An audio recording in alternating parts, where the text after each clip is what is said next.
السلام ورحمة الله وبركاته. يعطيكم العافية يا أخوان.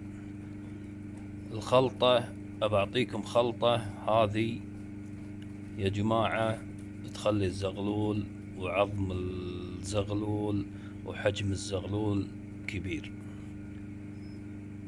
طبعا هذا مكس لاحم مع بياض شركة الإنماء 25 كيلو. طبعا تحط هني 12.5.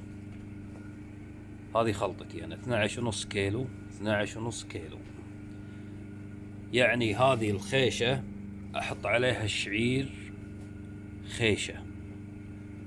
أعيد على أساس تكونون فاهمين السالفة شنو الخلطة شنو. 50 كيلو الشعير، 25 كيلو إنماء مكس. هذه خيشته. كم صار هني كم صار هني؟ هني يا جماعة 12.5 كيلو 25 كيلو شعير، وهني نفس الشيء. ايش تحط هني فوقهم غير الشعير والمكس؟ تحط اللي هو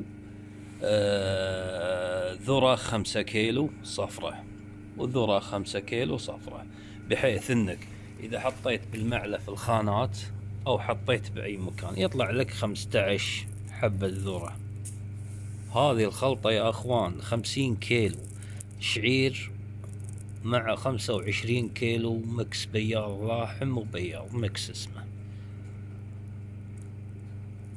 و5 كيلو هني اللي هو الذرة صفرة،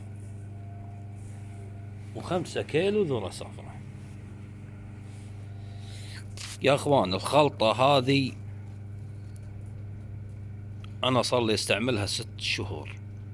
هذه الخلطة الصحيحة، لا تضيف عليها دخن وتضيف عليها ما ادري شنو، لا، 3 اصناف.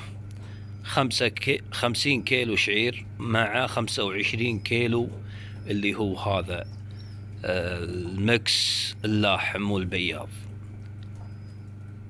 و5 كيلو ذرة، يعني عليهم اثنيناتهم 10 كيلو. 10% التقسيمة تصير 50 كيلو. بعيد أكرر آخر مرة، 50 كيلو شعير، 25 كيلو مكس لاحم وبياض، 10 كيلو ذرة صفرة حبة كاملة. بارك الله فيكم وفي امان الله.